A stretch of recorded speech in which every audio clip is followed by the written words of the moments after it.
नमस्कार, इस खास एक्सप्लेनर में स्वागत है। आज हम सिर्फ लाल पत्थरों से बनी किसी बेजान इमारत की बात नहीं कर रहे हैं।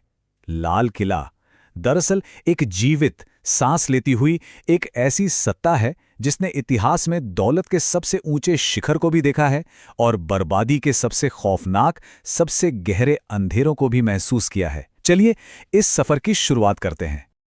स्क्रीन पर लिखा यह विचार तुरंत ध्यान खींचता है। वक्त इस दुनिया का सबसे बड़ा और सबसे क्रूर कहानीकार है। कितनी गहरी बात है ना।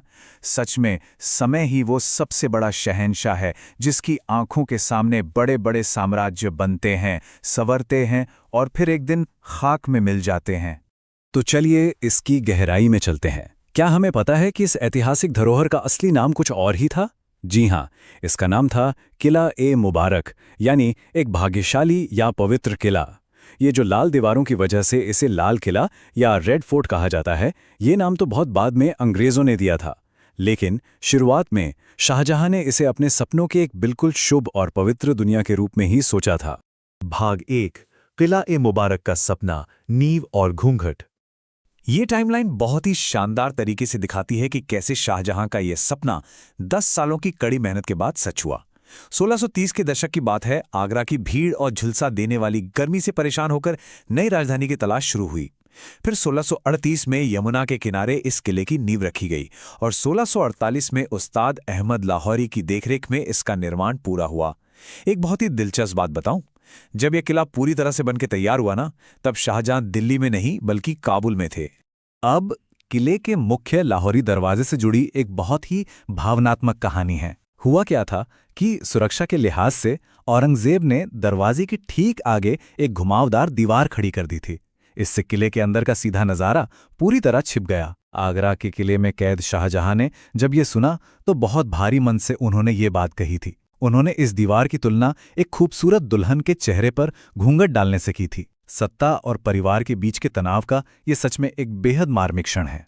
भाग 2, सार्वजनिक शानो शौकत, बाहरी दुनिया में प्रवेश। किले के इस बाहरी और सार्वजनिक हिस्से की कल्पना करना ही अपने आप में अद्भुत है। सबसे पहले छत्ता चौक, जो एक छत से ढका हुआ बाजार था।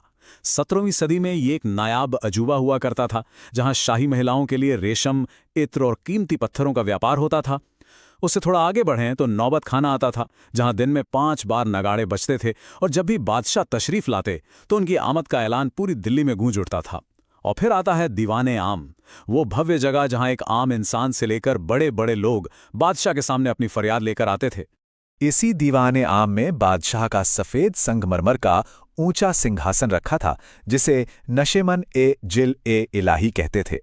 इसके ठीक पीछे की दीवार पर नजर डालें तो पड़चिनकारी कला का बेमिसाल नमूना दिखता है। अब ये पड़चिनकारी क्या है? ये एक नायाब कला है जिसमें काले संगमरमर के अंदर रंग बिरंगे कीमती पत्थरों को बहुत ही बारीकी से तराशकर जड़ा जाता था। एक मशहूर विदेशी कलाकार द्वारा बनाई गई पक्षियों और फूलों की ये आकृतियां इतनी सजीव हैं कि इन्हें देखकर ऐसा लगता है जैसे ये पत्थर बस अभी बोल पड़ेंगे। भाग 3, धरती पर स्वर्ग, दौलत का चरम। अब जो जानकारी सामने है वो सच में हैरान करने वाली है। दीवाने आम की आम दुनिया से निकलकर अब हम उस खास और चमकते सफ़ेद संगमरमर की दुनिया में आ गए हैं जिसे दीवाने खास कहा जाता था। ये जगह सिर्फ बादशाह के सबसे करीबियों और विदेशी मेहमानों के लिए थी। इसकी दौलत की बस कल्पना करके देखिए। एक ऐसा महल जिसकी छत ठोस चांदी की थी और संगमरमर की दीवारों पर सोने का पानी चढ़ा था। यहीं दुनिया का सबसे आलीशान तख्ते ताऊस यानी मयूर सिंहासन रखा था, जिसकी कीमत उस जमाने में करोड़ों में थी। और हाँ, मशहूर कोहिनूर हीरा भी इसी सिंहासन में जड़ा हुआ था। लेकिन ये दौलत हमेशा नहीं टिक सकी। 1739 में नादिर शाह ने दिल्ली पर ऐसा खौफनाक कहर बरपाया कि यमुना का पानी खून से लाल हो गया और वो इस बेहिसाब खजाने को बेरहमी से लूटकर ईरान ले गया।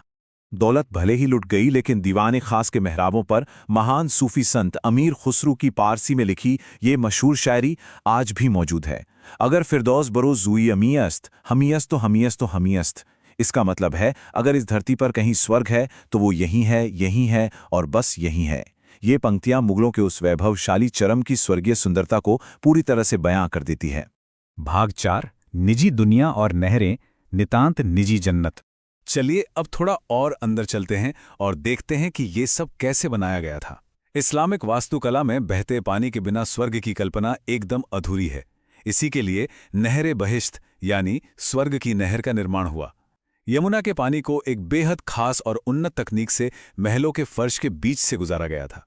सोचिए, दिल्ली की झुलसा देने वाली गर्मी में जब ये ठंडा पानी महलों के भीतर बहता होगा तो ये पूरी जगह को प्राकृतिक रूप से एयर कंडीशन कर देता था। पानी की कलकल और फूलों की खुशबू मिलकर महलों के अंदर एक जादुई सुकून भरा माहौल बना देती थी। इसी के बीच था खास महल, जो बादशाह का बिल्कुल निजी ठिकाना था। शाही घरेलू जीवन कितना व्यवस्थित और गुप्त था, ये इसके 3 हिस्सों से समझा जा सकता है। सबसे पहले तस्बीह खाना, जहां इबादत की जाती थी और तस्बीह पढ़ी जाती थी। दूसरा ख्वाबगाह, जो बादशाह का अपना निजी सपनों का घर या शयन कक्ष था। और तीसरा बैठक, जहां फुर्सत के पल अपने बेहद करीबियों के साथ बिताए जाते थे। ये ढांचा दिखाता है कि निजी जिंदगी के भी कितने अलग अलग स्तर हुआ करते थे।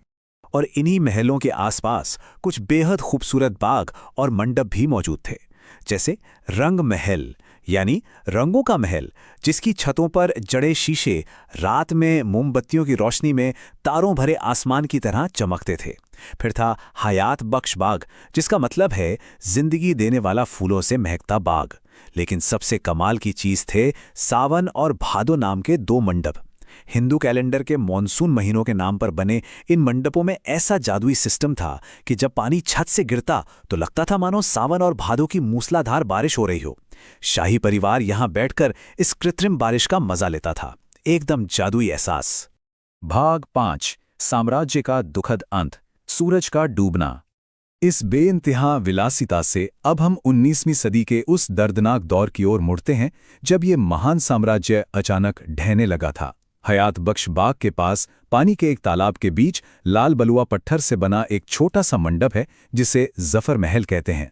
1842 में आखिरी मुगल बादशाह बहादुर शाह जफर द्वारा बनवाया गया ये महल एक डूबते हुए साम्राज्य की आखिरी इमारत थी। उस वक्त तक मुगलों के पास ना तो इतनी दौलत बची थी और ना ही ताकत कि वो कुछ और भव्य या बड़ा बना सकें।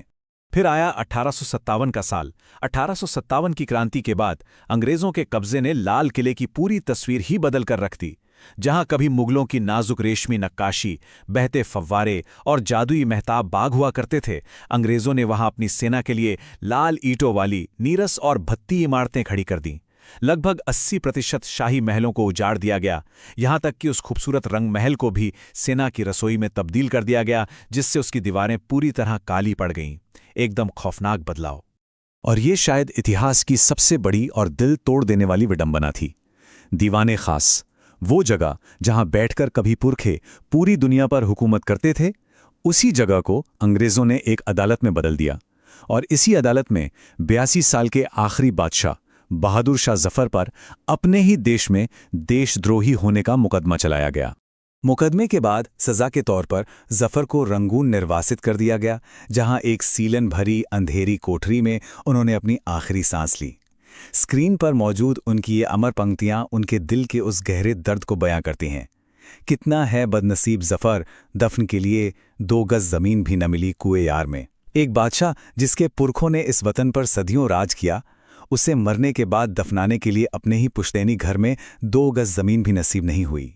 वक्त का पहिया आगे बढ़ा और 2007 में इस ऐतिहासिक और सांस्कृतिक महत्व को सलाम करते हुए लाल किले को यूनेस्को विश्व धरोहर स्थल घोषित कर दिया गया। आज यही किला हमारे आज़ाद भारत के स्वतंत्रता दिवस का सबसे बड़ा और गौरवशाली प्रतीक बनकर मजबूती से खड़ा है।